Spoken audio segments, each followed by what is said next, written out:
Hakikat ilmu pengetahuan. Istilah ilmu pengetahuan diambil dari bahasa Arab alim, yaitu ilmu-ilmuwan yang berarti mengerti atau memahami. Benar-benar dalam bahasa Inggris, istilah-istilah ilmu berasal dari kata scheme yang berasal dari bahasa Latin, yaitu cinta, dari bentuk kata kerja yang berarti mempelajari dan mengetahui. Menurut Sumarna 2006, dalam Susanto, ilmu dihasilkan dari pengetahuan ilmiah yang berangkat dari perpaduan proses berpikir deduktif atau rasional dan individu. Jadi proses berpikir inilah yang membedakan ilmu dan pengetahuan. Persyaratan ilmu pengetahuan dalam Susanto memberikan 3 hal pokok yang menjadi persyaratan ilmu pengetahuan, yaitu yang pertama, pengetahuan atas kenyataan bahwa setiap manusia terlepas dari kasta, kepercayaan, jenis kelamin, atau usia mempunyai hak yang dapat diganggu-gugat oleh persoalan lagi. Untuk mencari ilmu yang kedua, metode ilmiah itu tidak hanya pengalaman atau eksperimentasi, tetapi juga teori dan sistematis. Ilmu pengetahuan mengamati faktor-faktor, mengklasifikasikannya menuju hubungan-hubungannya, dan menggunakan sebagai dasar untuk menyusun teori. Yang ketiga, sebagai semua orang harus mengakui bahwa ilmu pengetahuan berguna dan berarti untuk individu maupun sosial. Ilmu dapat dipahami sebagai proses, prosedur, maupun sebagai produk atau hasil.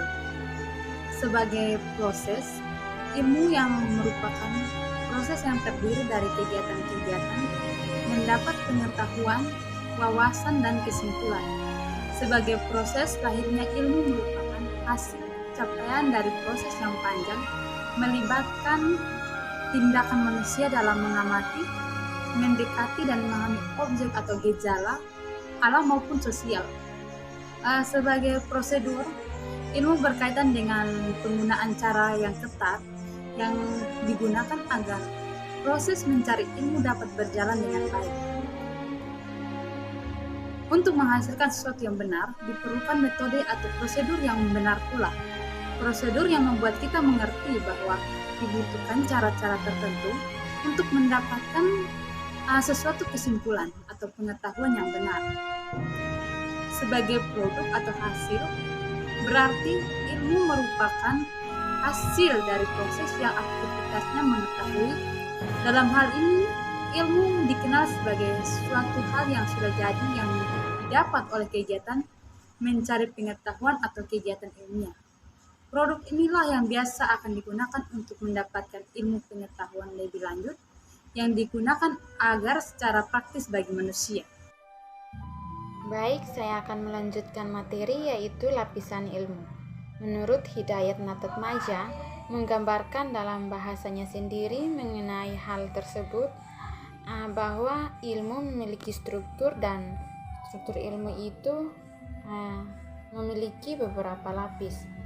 Beliau membagi lapisan ilmu ke dalam 2 golongan atau kategori, yaitu lapisan yang bersifat terapan dan juga lapisan yang bersifat paradigmatik. Dalam penerapannya, ilmu dapat dibagi atas beberapa bagian. Yang pertama yaitu ilmu murni atau pure science. Yang kedua yaitu ilmu praktis atau applied science. Yang ketiga yaitu ilmu campuran, dan yang keempat adalah ilmu teoritis nasional. Sedangkan dalam fungsi kerjanya atau paradigmatik, ilmu juga dapat dibedakan menjadi beberapa bagian. Yang pertama yaitu ilmu teoritis rasional, ilmu empiris praktis, dan ilmu teoritis empiris. Bagian yang berikut yaitu jenis-jenis ilmu pengetahuan dan sifatnya. Jenis-jenis ilmu pengetahuan. Menurut pembagian klasik, maka ilmu pengetahuan dibedakan atas beberapa. Yang pertama, natural science atau kelompok ilmu-ilmu alam. Yang kedua, social science atau kelompok ilmu-ilmu sosial. Sedangkan menurut Dr. Randu C.A. Van Persie membedakan ilmu pengetahuan atas beberapa bagian. Yang pertama, ilmu pengetahuan kemanusiaan. Yang kedua, ilmu pengetahuan alam. Yang ketiga, ilmu pengetahuan hayat. Yang keempat, ilmu pengetahuan logik deduktif. Pengklasifikasian ilmu pengetahuan menurut subjek dan objeknya. Menurut subjeknya terbagi antara teoritis. Dan teoritis sendiri terbagi menjadi satu, nomotetis, yaitu ilmu yang menetapkan hukum-hukum yang universal berlaku, mempelajari objeknya dalam keabstrakan dan mencoba menemukan unsur-unsur yang selalu terdapat kembali dalam segala pernyataan yang konkret bila mana dan di mana saja. Misalnya ilmu alam, ilmu kimia, sosiologi, dan ilmu hayat.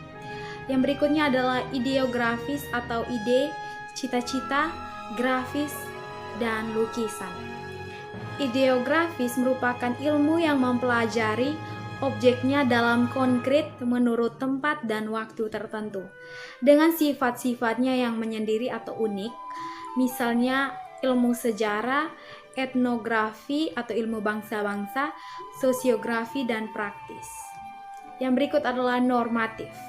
Normatif adalah ilmu yang memesankan bagaimanakah kita harus berbuat, membebankan kewajiban-kewajiban dan larangan-larangan, misalnya etika atau filsafat moral. Positif atau applied dalam arti sempit adalah ilmu yang mengatakan bagaimana orang harus berbuat sesuatu untuk mencapai hasil tertentu. Misalnya ilmu pertanian, ilmu teknik, ilmu kedokteran, dan sebagainya. Menurut objeknya, terbagi menjadi universal atau umum yang meliputi keseluruhan yang ada, seluruh hidup manusia, misalnya teologi atau agama maupun filsafat. Yang berikutnya adalah khusus. Khusus di sini adalah hanya mengenai salah satu lapangan tertentu dari kehidupan manusia. Jadi objek terbatas hanya ini saja atau itu saja. Inilah yang biasa disebut dengan ilmu pengetahuan. Ini diperinci lagi atas 1. Ilmu alam, 2. Ilmu pasti atau matematis. Yang berikut adalah ilmu-ilmu kerohanian atau kebudayaan. Sifat-sifat ilmu pengetahuan sejarah membuktikan bahwa dengan metode ilmu akan membawa manusia kepada kemajuan.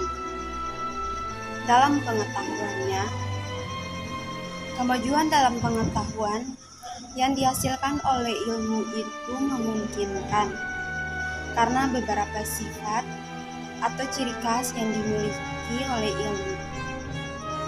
Dalam hal ini, Randall mengemukakan beberapa ciri umum daripada ilmu. Di antaranya ialah hasil ilmu sifatnya akumulatif dan merupakan milik bersama. Hasil ilmu kebenarannya tidak mutlak dan bisa terjadi kekeliruan karena yang menyelidikinya adalah manusia.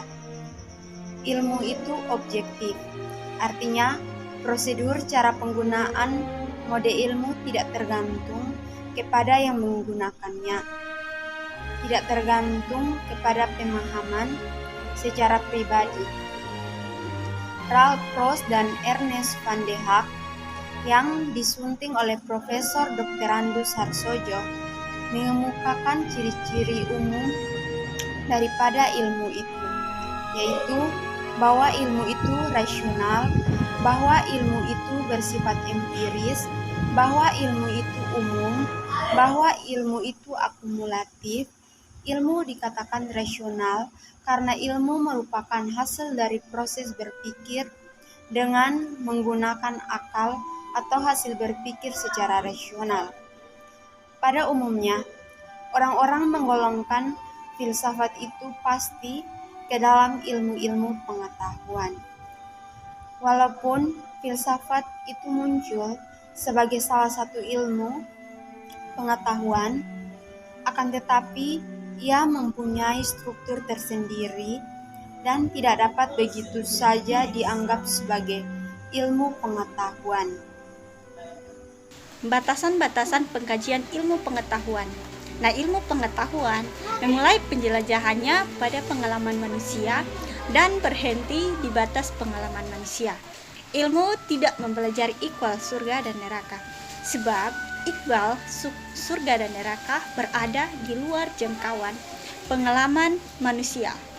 Nah, ilmu tidak mempelajari sebab musabab terciptanya manusia, sebab kejadian itu terjadi di luar jangkauan pengalaman manusia. Baik hal-hal yang terjadi sebelum hidup kita maupun hal-hal yang terjadi setelah kematian manusia, semua itu berada di luar penjelajahan ilmu. Ilmu hanya membatasi daripada hal-hal yang berbeda dan batasan pengalaman kita karena fungsi ilmu sendiri dalam hidup manusia, yaitu sebagai alat bantu manusia dalam menanggulangi masalah-masalah yang dihadapi sehari-hari.